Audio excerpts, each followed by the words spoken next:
السلام علیکم میرے معزز تو آج کا جو ہمارا موضوع ہے وہ ہے حضرت امیر حمزہ رضی اللہ عنہ۔ نبوت کے چھٹے برس کا ذکر ہے کہ ایک روز ہمارے نبی صلی اللہ علیہ وآلہ وسلم کوہ صبا پر بیٹھے ہوئے تھے۔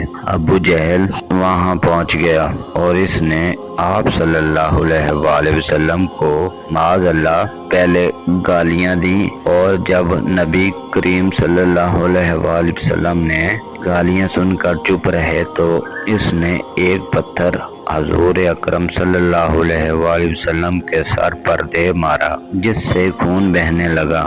نبی کریم صلی اللہ علیہ وآلہ وسلم کے چچا حمزہ کو خبر ہوئی، وہ بھی مسلمان نہ ہوئے تھے۔ انہوں نے دیکھا کہ ابو جہل حضور اکرم صلی اللہ علیہ وآلہ وسلم کے ساتھ بدتمیزی کر رہا ہے، تو جوش میں آ کر ابو جہل کے پاس پہنچے اور اس کے سر پر اس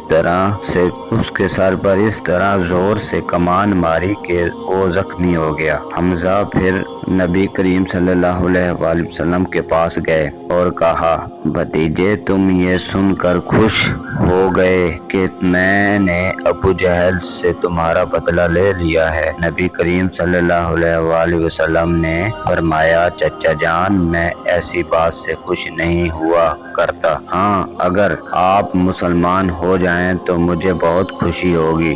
حضرت حمزہ رضی اللہ عنہ اسی وقت مسلمان ہو گئے۔ اللہ تعالیٰ ان سے راضی ہو گیا۔ شہادت۔ غزوہ احد میں آپ نے بڑے بڑے دشمنوں کو کھا کے خون میں سلایا۔ وحشی غلام نے ایک پتھر کے پیچھے چھپ کر بڑا دل دلا دینے والا حملہ کیا آپ پر، زخمی ناف کے قریب لگا جس سے آپ شہید ہو گئے۔ دشمنوں نے آپ کا جگر نکالا، کالے کان کاٹے، چہرہ بگاڑا، پیٹ چاک کر ڈالا۔ نبی کریم صلی اللہ علیہ وآلہ وسلم نے یہ حال دیکھا تو سب غمگین ہوئے، اور تو اس طرح حضرت امیر حمزہ رضی اللہ عنہ کا اسلام لانا اور شہید ہونا، یہ نبی کریم صلی اللہ علیہ وسلم کی تو آپ صلی اللہ علیہ وسلم بہت ہی دکھی ہوئے یہ سارا ماجرا دیکھ کر۔ تو یہ ہے جی آج کا موضوع، تو آئیں گے نیکسٹ ویڈیو۔